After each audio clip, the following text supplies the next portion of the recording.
ഞാൻ നെപ്പോളിയൻ, സൈനിക മേധാവിയും ചക്രവർത്തിയും ഭരണാധികാരിയും. ആയുധങ്ങളെയും ബയണറ്റുകളെയും ഞാൻ ഭയക്കുന്നില്ല. പക്ഷേ പത്രങ്ങളെയാണ് എനിക്ക് പേടി. അതുകൊണ്ട് 73 പത്രങ്ങളിൽ 60 ഇന്നു മുതൽ നിരോധിക്കുന്നു.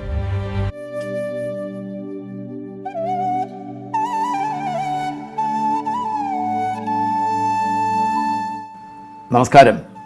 ഇലാമ ലേണിംഗ് പ്ലാറ്റ്ഫോമിലേക്ക് സ്വാഗതം.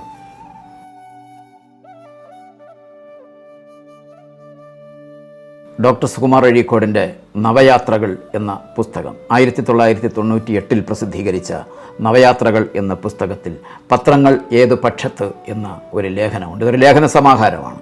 ആ ലേഖന സമാഹാരത്തിലെ പത്രങ്ങൾ ഏതു പക്ഷത്ത് എന്ന ലേഖനത്തിൽ നിന്നും എടുത്തിട്ടുള്ള കുറച്ച് ഭാഗങ്ങൾ പത്രനീതി എന്ന പേരിൽ 10ാം ക്ലാസ്സിലെ കുട്ടികൾക്ക് പഠിക്കാൻ നൽകിയിരിക്കുന്നു. ആ പാഠഭാഗത്തിൻ്റെ വീഡിയോ വിശദീകരണത്തിലേക്ക് സ്വാഗതം.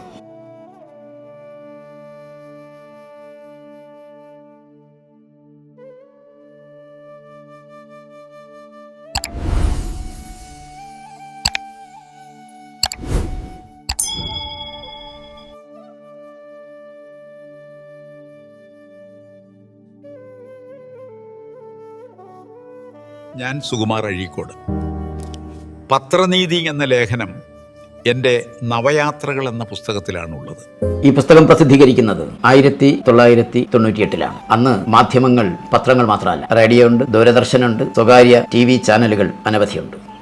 അപ്പോൾ അദ്ദേഹം ആ ലേഖനത്തിൻ്റെ ആമുഖത്തിൽ തന്നെ പ്രത്യേകമായി പറയുന്നത് വലിയ പ്രതിദിന വാർത്താ മാധ്യമങ്ങളെക്കുറിച്ചാണ് ഞാൻ ഇവിടെ എഴുതുന്നത് എന്ന് പറഞ്ഞു വെക്കുന്നുണ്ട്. ആ പത്രങ്ങളുടെ പ്രാധാന്യത്തെക്കുറിച്ച്, ആ പത്രങ്ങൾ പുറപ്പെടുവിക്കുന്ന വാർത്തകളിലെ നീതിയെന്ത്, ധർമ്മമെന്ത്, സത്യമെന്ത്, അസത്യമെന്ത് എന്നതിനെ കുറിച്ച് വായനക്കാർക്ക് മുമ്പിൽ അവതരിപ്പിക്കാൻ വേണ്ടി തയ്യാറാക്കിയിരിക്കുന്ന ലേഖനം പത്രനീതി.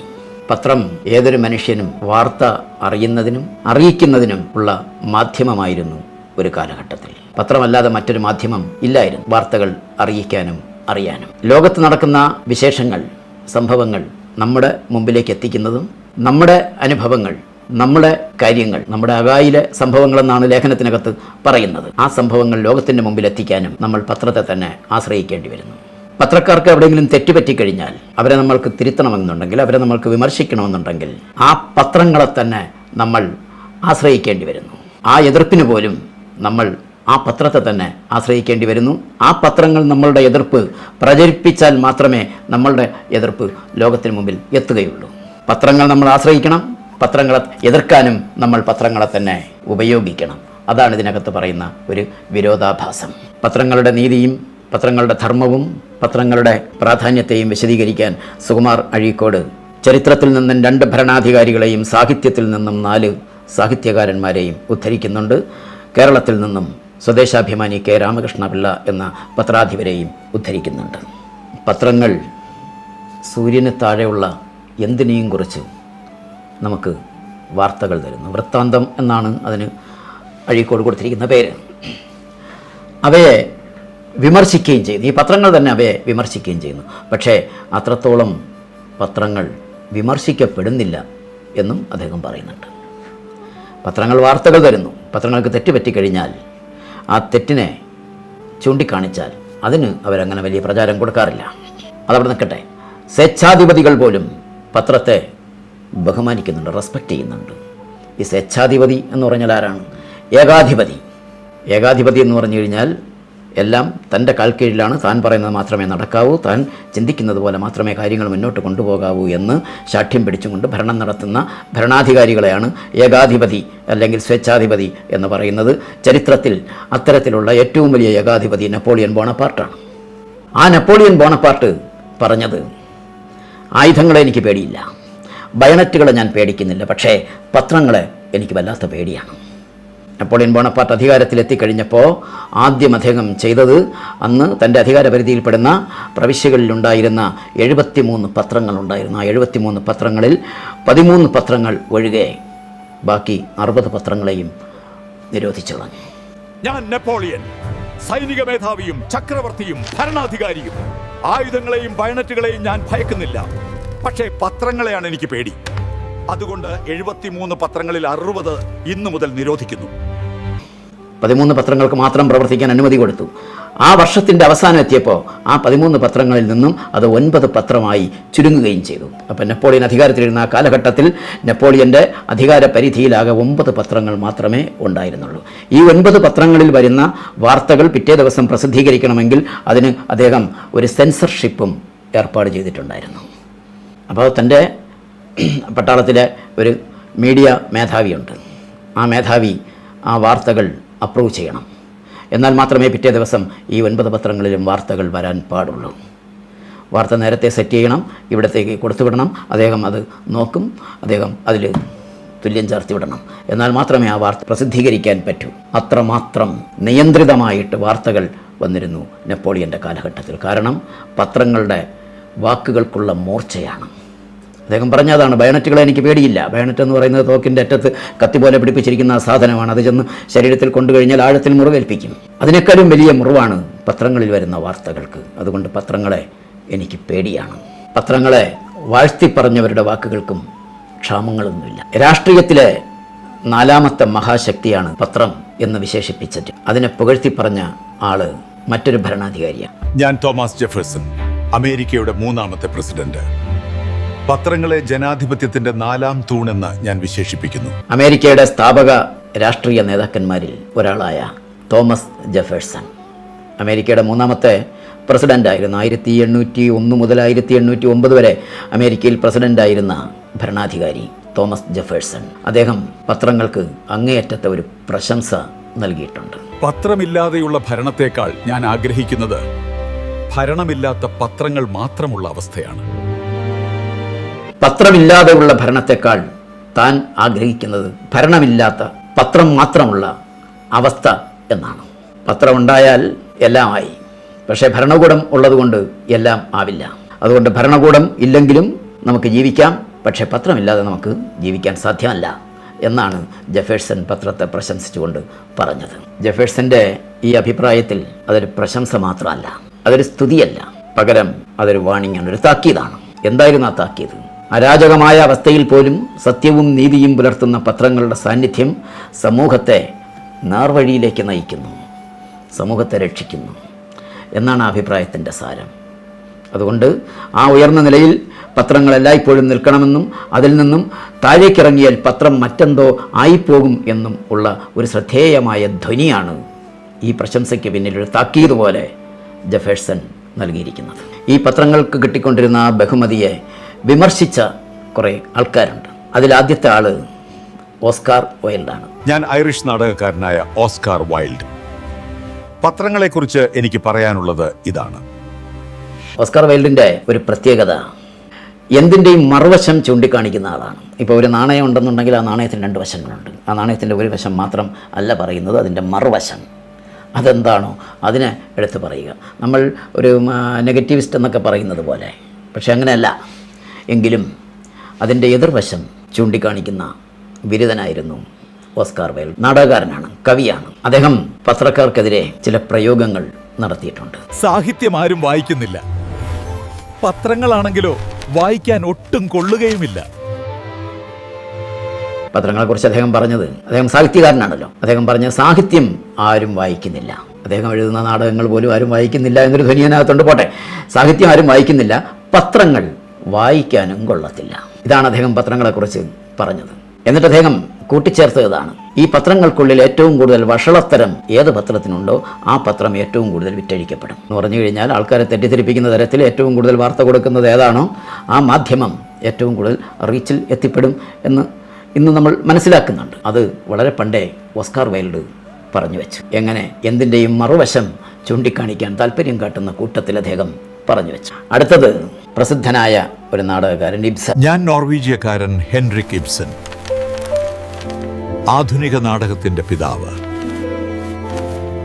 ഹെൻറിക് ഇബ്സൺ പറഞ്ഞത് അല്പം കഠിനമായിട്ട്. മൃഗങ്ങളുടെ മേൽ പരീക്ഷണം നടത്തുന്ന ശാസ്ത്രജ്ഞർ പത്രക്കാരുടെയും രാഷ്ട്രീയക്കാരുടെയും മേൽ ശസ്ത്രക്രിയ നടത്തി പരീക്ഷിക്കട്ടെ. ഈ ശാസ്ത്രജ്ഞന്മാര് മൃഗങ്ങളുടെ മേൽ പരീക്ഷണം നടത്താറുണ്ട്. അതുപോലെ ശാസ്ത്രജ്ഞർ പത്രപ്രവർത്തകരുടെയും രാഷ്ട്രീയക്കാരുടെയും മേലെ ശസ്ത്രക്രിയ നടത്തി പരീക്ഷണം നടത്തണം. ഇബ്സൺ പറഞ്ഞത് അങ്ങനെയാണ്. രാഷ്ട്രീയക്കാരന്മാർക്ക് മൃഗങ്ങളുടെ തൊലിക്കട്ടിയേക്കാൾ വലിയ കട്ടിയുണ്ട്. ചില പത്രങ്ങൾക്ക് ഇതുപോലെ തന്നെ ഒരു നാണവുമില്ല. കേൾക്കുന്നതും കാണുന്നതും അതിൻ്റെ തെറ്റും ശരിയും തിരിച്ചറിയാതെ വിളിച്ചങ്ങ് കൂവും, പ്രസിദ്ധീകരിക്കും. അപ്പോൾ ഈ പരിഹാസത്തിൽ അടങ്ങിയിരിക്കുന്ന കാര്യം അതാണ്. ഞാൻ സാമുവൽ ബട്ട്ലർ, ഇംഗ്ലീഷ് നോവലിസ്റ്റ്. ഇദ്ദേഹമാണ് പത്രങ്ങളെക്കുറിച്ച് ഏറ്റവും വലിയ സത്യം പറഞ്ഞത്. പത്രങ്ങൾ ചെയ്യുന്ന ഏറ്റവും വലിയ സേവനം അച്ചടിച്ചത് കണ്ടാൽ അവിശ്വസിക്കാൻ ജനങ്ങളെ പഠിപ്പിക്കുന്നു എന്നതാണ്. പത്രങ്ങൾ ചെയ്യുന്ന ഏറ്റവും വലിയ സേവനം അച്ചടിച്ചത് കണ്ടാൽ അവിശ്വസിക്കാൻ ജനങ്ങളെ പഠിപ്പിക്കുന്നു എന്നാണ്. അതാണ് അവർ കൊടുക്കുന്ന ഏറ്റവും വലിയ സേവനം. പത്രത്തിൽ എന്താണോ അച്ചടിച്ച് വരുന്നത് അത് അവിശ്വസിക്കുക. ഇതാദ്യമായിട്ട് പത്രങ്ങൾക്കെതിരെ തുറന്നു പറഞ്ഞത് സാമുവൽ ബട്ട്ലറാണ്. വിസ്മയം തോന്നാം, 19-ാം നൂറ്റാണ്ടിലാണ് സാമുവൽ ബട്ട്ലർ ഇക്കാര്യം പറയുന്നത്. ഒരുപാട് കാലം കൊണ്ട് പത്രം വായിക്കുന്ന ആളാണ് സുകുമാർ അഴീക്കോട്. ചെറുപ്പകാലം മുതൽ പത്രങ്ങൾ വായിച്ച് ആ പത്രങ്ങളിൽ നിന്നും കിട്ടിയ അറിവുകൾ കൊണ്ട് പ്രഭാഷണങ്ങൾ നടത്തി പ്രഭാഷണ കലയിൽ വിസ്മയ ലോകം സൃഷ്ടിച്ച് ചരിത്രത്തിൽ ഇടം നേടിയ ആളാണ് മലയാളത്തിൻ്റെ ഡോക്ടർ സുകുമാർ അഴീക്കോട്. അദ്ദേഹം എഴുത്തുകാരൻ എന്നതിനും അപ്പുറത്ത് പ്രാസംഗികൻ എന്ന പേരിലാണ് അറിയപ്പെടുന്നത്. അപ്പോൾ അദ്ദേഹത്തിന് അറിവുകൾ കിട്ടിയത് ഈ പത്രങ്ങളിൽ നിന്നാണ്. പക്ഷേ ആദ്യകാലത്തെ പത്രങ്ങളിൽ നിന്നും അദ്ദേഹം 1990-കളിലെത്തിയപ്പോൾ പത്രങ്ങളിൽ വരുന്ന വാർത്തകളുടെ സ്വഭാവം പഴയതിൽ നിന്നും ആകെ മാറിപ്പോയി. എങ്കിലും അദ്ദേഹം അന്ന് വായിച്ചു കൊണ്ടിരുന്ന ആ പത്രങ്ങൾ നിർത്തിയില്ല. അത് വായിക്കുന്ന സ്വഭാവവും മതിയാക്കിയില്ല. ശീലം മാറ്റാൻ പ്രയാസമുണ്ട്. ഈ നല്ല പത്രം ഏത് എന്ന് തിരഞ്ഞ് ചീത്ത പത്രങ്ങൾ വായിക്കുന്നവൻ ലോകത്തിലെ ഏറ്റവും വലിയ വിഡ്ഢിയാണ്, ഫൂളാണ്. ഇതാണ് അഴീക്കോടിൻ്റെ മറ്റൊരു പ്രസ്താവം. അവയിൽ വരുന്ന പലതരത്തിലുള്ള കള്ളങ്ങൾ അവയെ താരതമ്യം ചെയ്യണം. രണ്ട് പത്രങ്ങൾ അങ്ങോട്ടും ഇങ്ങോട്ടും മാറ്റിവെച്ച് വായിച്ചാൽ ഒരു ഡിറ്റക്റ്റീവിനെ പോലെ താരതമ്യം ചെയ്താൽ അതിൽ വന്നിരിക്കുന്ന സത്യം എന്താണ്, അതിൽ വന്നിരിക്കുന്ന കള്ളത്തരങ്ങൾ എന്താണ്, ഒടുവിൽ അത് മനസ്സിലാക്കാൻ പറ്റും. അപ്പോൾ ഈ രണ്ട് പത്രങ്ങൾ വായിക്കുന്നത് എന്തിനാണ് എന്ന് ചോദിച്ചാൽ അവയിൽ വരുന്ന പല തോതിലുള്ള കള്ളത്തരങ്ങൾ താരതമ്യം ചെയ്ത് അവയെപ്പറ്റി ആലോചിച്ച് അവസാനം എങ്ങനെയെങ്കിലും സത്യത്തിൻ്റെ സമീപത്ത് എത്തിച്ചേരാൻ കഴിയുമോ എന്ന് നോക്കാൻ വേണ്ടിയാണ്. സത്യം കണ്ടുപിടിക്കാൻ പല അടവുകളും പ്രയോഗിക്കേണ്ടി വരും. ചിലപ്പോൾ ഗുണിക്കണം, ചിലപ്പോൾ ഹരിക്കണം, ചിലപ്പോൾ അഭ്യൂഹങ്ങൾ പുറപ്പെടുവിക്കേണ്ടി വരും, ചിലപ്പോൾ ഭാവനകൾ നടത്തേണ്ടി വരും. അങ്ങനെ പലതും. വക്കം അബ്ദുൽ ഖാദർ മൗലവി നടത്തിയിരുന്ന ഒരു പത്രമായിരുന്നു സ്വദേശാഭിമാനി. അതിൻ്റെ മുഖ്യ പത്രാധിപരായിരുന്നു കെ രാമകൃഷ്ണപിള്ള. അദ്ദേഹം സ്വദേശാഭിമാനി കെ രാമകൃഷ്ണപിള്ള എന്ന് അറിയപ്പെട്ടു. ഡോക്ടർ സുകുമാർ അഴീക്കോടിൻ്റെ ഭാഷയിൽ പറഞ്ഞാൽ പത്രധർമ്മത്തിന് ഒരു ഡെഫിനിഷൻ, ഒരു നിർവചനം ഉണ്ടാക്കി കൊടുത്ത പത്രാധിപർ. അതാണ് സ്വദേശാഭിമാനി കെ രാമകൃഷ്ണപിള്ള. പത്രപ്രവർത്തനത്തിൻ്റെ പരമമായ ധർമ്മത്തെ പുരുഷാർത്ഥങ്ങൾ എന്ന തലക്കെട്ട് നൽകിയാണ് സ്വദേശാഭിമാനി വിശേഷിപ്പിച്ചത്. ഈ പുരുഷാർത്ഥങ്ങൾ എന്നതിലൂടെ സ്വദേശാഭിമാനി വ്യക്തമാക്കിയത് ധർമ്മത്രയത്തെയാണ്. ത്രയം എന്നാൽ മൂന്നാണ്. ധർമ്മത്രയം: സത്യം, നീതി, ന്യായം. ഈ മൂന്ന് കാര്യങ്ങളാണ് പത്രത്തിൻ്റെ യഥാർത്ഥ ധർമ്മം എന്നാണ് സ്വദേശാഭിമാനി പറഞ്ഞു വെച്ചത്. പത്രാധിപർ ഒരേപോലെ അനുഷ്ഠിക്കേണ്ട ചില സദാചാര തത്വങ്ങളുണ്ട്. പത്രാധിപർ എന്ന് പറയുമ്പോൾ പത്രത്തിൻ്റെ എഡിറ്റർ മുതൽ താഴെ വാർത്തകൾ നൽകുന്ന ലേഖകൻ വരെ ആ ശൃംഖലയിൽ ഉൾപ്പെടും. ഇവർ കൃത്യമായി പാലിക്കേണ്ടുന്ന ചില തത്വങ്ങൾ ഉണ്ട്. ഇതാണ് സ്വദേശാഭിമാനി വ്യക്തമാക്കിയത്. അത് വെച്ചുകൊണ്ടാണ് ഡോക്ടർ സുകുമാർ അഴീക്കോട് സ്വദേശാഭിമാനി പറഞ്ഞ ആ പത്രധർമ്മത്തിൻ്റെ പ്രാധാന്യം ഈ പത്രനീതി എന്ന ലേഖനത്തിൽ ഉൾക്കൊള്ളിക്കുന്നത്. ഓരോ പത്രവും നൽകുന്ന വാർത്തയ്ക്ക് ഒരു ഫെയർ ജഡ്ജ്മെൻറ്റ്, ന്യായ ബുദ്ധി ഉണ്ടായിരിക്കണം എന്നതാണ് അതിൽ ഏറ്റവും പ്രധാനം. പത്രത്തിലൂടെ ഒരു വാർത്ത നൽകുമ്പോൾ അതാരെക്കുറിച്ചാണോ ആ വ്യക്തിയെ ഒരു കാരണവശാലും വ്യക്തിപരമായി ഹാം ചെയ്യാൻ പാടില്ല, വേദനിപ്പിക്കാൻ പാടില്ല എന്നതാണ് അടുത്ത തത്വം. ഒന്നാമത് അദ്ദേഹം പറഞ്ഞ കാര്യം പത്രങ്ങൾ അതിൻ്റെ ഉയർന്ന നിലവാരത്തിൽ നിലകൊള്ളണം എന്നാണ്. സത്യത്തിലും നീതിയിലും ഉറച്ചു നിന്നുകൊണ്ട് മാത്രമേ വാർത്തകൾ കൊടുക്കാൻ പാടുള്ളൂ എന്ന നിലയിൽ മാത്രമായിരിക്കണം പത്രങ്ങൾ പ്രവർത്തിക്കേണ്ടതെന്നാണ് അദ്ദേഹം വ്യക്തമാക്കിയത്. ചുരുക്കത്തിൽ പത്രധർമ്മം എന്നത് കേവലം വാർത്ത നൽകൽ മാത്രമല്ല, അതിനകത്ത് സത്യം, ന്യായം, നീതി എന്നീ ഘടകങ്ങൾ ഉൾക്കൊള്ളിച്ചുകൊണ്ട് സമൂഹത്തിൻ്റെ ഉന്നതമായ നിലയിൽ വർത്തിക്കേണ്ടുന്ന ഒരു ശക്തിയായിട്ടാണ് പത്രം നിലകൊള്ളേണ്ടത് എന്നാണ് ഇതിലൂടെ അർത്ഥമാക്കുന്നത്. സമൂഹത്തെ നേർ വഴിയിലേക്ക് നയിക്കാൻ പ്രേരണ നൽകുന്ന ഒരു ശക്തിയാണ് പത്രം എന്നാണ് സ്വദേശാഭിമാനി ഈ ധർമ്മത്രയത്തിലൂടെ വ്യക്തമാക്കി കൊടുത്തത്. ഇവിടെ ഓർമ്മിക്കേണ്ട ഒരു കാര്യം, ഈ മൂന്ന് ധർമ്മങ്ങളും യഥാർത്ഥത്തിൽ പത്രപ്രവർത്തകർക്ക് വേണ്ടി മാത്രം ഉള്ളതല്ല, വായനക്കാർക്കും കൂടി ഉള്ളതാണ്. അത് വായനക്കാർക്ക് കിട്ടുന്ന ഒരു ആയുധം കൂടിയാണ്. നമ്മുടെ മുന്നിലെത്തുന്ന ഓരോ വാർത്തയും ഈ 3 അളവുകോലുകൾ കൊണ്ട് അളന്നു നോക്കുക. അതിൽ സത്യമുണ്ടോ, ന്യായമുണ്ടോ, നീതിയുണ്ടോ? അങ്ങനെ നമ്മൾ നോക്കിക്കഴിഞ്ഞാൽ സുകുമാർ അഴീക്കോട് പറയുന്നത് പോലെയുള്ള യഥാർത്ഥ സത്യത്തിലേക്ക് നമുക്ക് എത്തിച്ചേരാൻ സാധിക്കും. അങ്ങനെ വരുമ്പോൾ അവസാനം നമ്മൾ എത്തി നിൽക്കുന്നത് ഒരു ചോദ്യത്തിലാണ്: എന്താണ് പത്രങ്ങളുടെ ധർമ്മം? എന്താണ് പത്രങ്ങളുടെ കടമ? എന്താണ് വായനക്കാരൻ്റെ കടമ? ഈ 2 ചോദ്യങ്ങൾക്കുള്ള ഉത്തരം കണ്ടെത്തലായി മാറുന്നു യഥാർത്ഥ പത്രധർമ്മം. ചുറ്റും എപ്പോഴും വാർത്തകളുടെ പ്രളയമാണ്. ആ പ്രളയത്തിൽ നിന്നും ശരിയായ വാർത്ത ഏതാണ്, സത്യമുള്ള വാർത്ത ഏതാണ്, ന്യായമുള്ള വാർത്ത ഏതാണ്, ഇത് കണ്ടെത്തുക എന്നത് വായനക്കാരൻ്റെ കൂടി കടമയായി മാറും. പത്രനീതി എന്ന ലേഖനത്തിൻ്റെ ആദ്യത്തെ ഭാഗം നമുക്ക് ഇവിടെ അവസാനിപ്പിക്കാം. 2ാം ഭാഗത്തിൽ ഇതിൻ്റെ കൂടുതൽ ചോദ്യങ്ങളും ഉത്തരങ്ങളും ആയിട്ട് നമുക്ക് വീണ്ടും കാണാം.